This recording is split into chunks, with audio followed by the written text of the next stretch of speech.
Right. Hello. Vanessa McLean here, founder of the Speaker Institute for Women on our second annual summit. Yes, the wellness is everything. And today my special guest is no other than Obioma Martin. She's going to introduce herself to you shortly, but all I can say is be prepared to breathe and breathe and breathe. So, Obioma, first of all, can you hear me? I can hear you. Wonderful. Well, we're going to kick this off because Obioma is one of the speakers who's going to be with us in London in just a few weeks for our second annual Speak Global Now conference. And she's coming with a powerful message. And all of our speakers have one thing in common, and that's wellness is everything. So leading up to the conference, and that's why we're here today, we're going to talk about wellness, not just the physical wellness, but what wellness means to us. So Obioma, I'm not even going to introduce you. I want you to introduce yourself. Well, hello, everybody. Hello.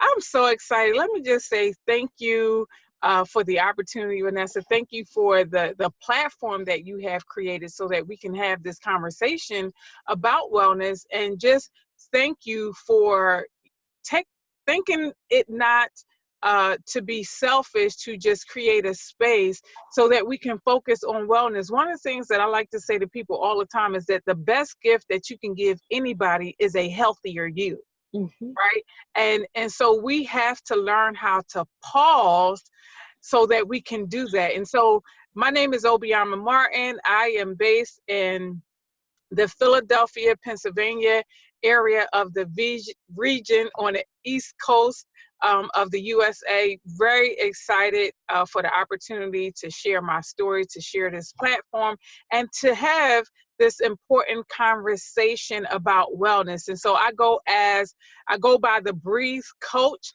And what that simply means is that I need to help you with your mindset. I really need to help you transform your belief system so that you can get to a place where you begin to remove all barriers and excuses that prevent you from getting to the best version of yourself. And so wellness is a state of mind. Wellness is a lifestyle.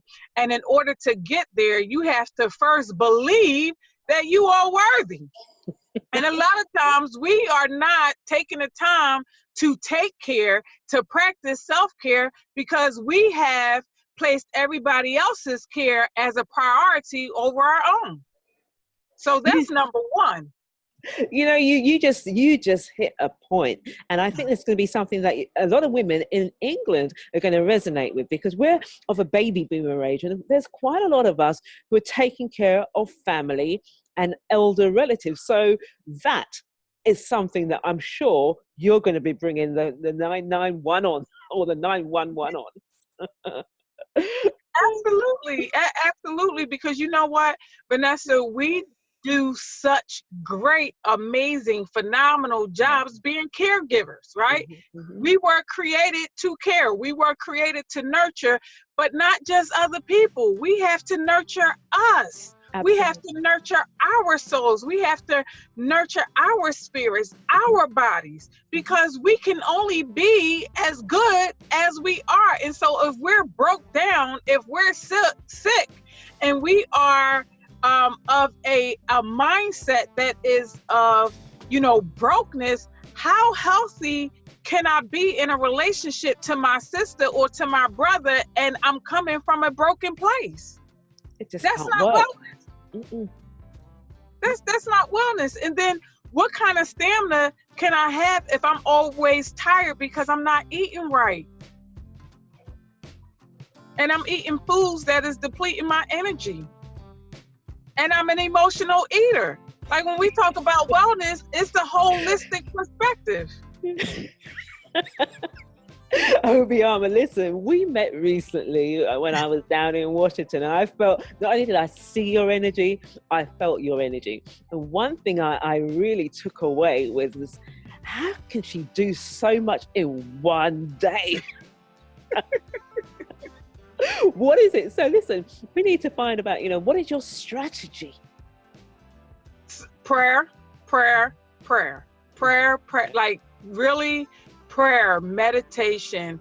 And I did a 4-hour training this morning talking about the importance of just being still. Like, are you making time to hear your own voice? Come on now. You know, are you making time to be quiet? Like, that is so important to this self-care journey. That's so important to wellness, because what happens is when you start believing your own hype, or when you start listening to your own negative self-sabotaging thoughts, you begin to create this narrative that's not even true. And then you find yourself on isolation highway, and that is not a good place.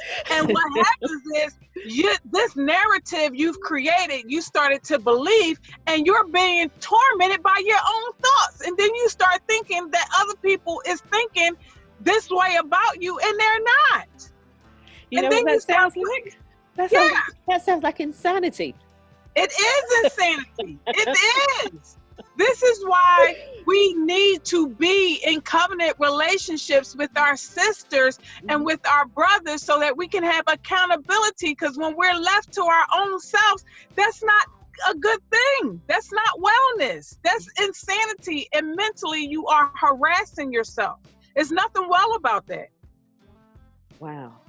The question I want to ask you, and I'm sure you've been asked this many, many times, how did the idea or the whole concept of Breathe come about?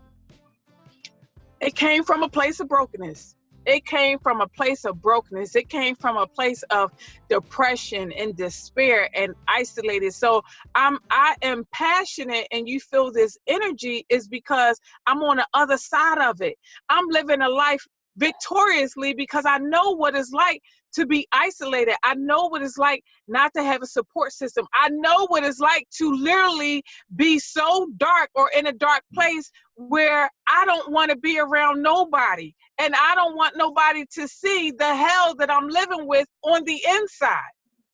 I know what this like. I lived that for years. Depression, anxiety, being angry and hostile and bitter. I lived that, and I'm on the other side of it. And so I've just been committed to be the voice activator, to say, woman, come out of that. You are not living your best life, and your best life is waiting for you to show up.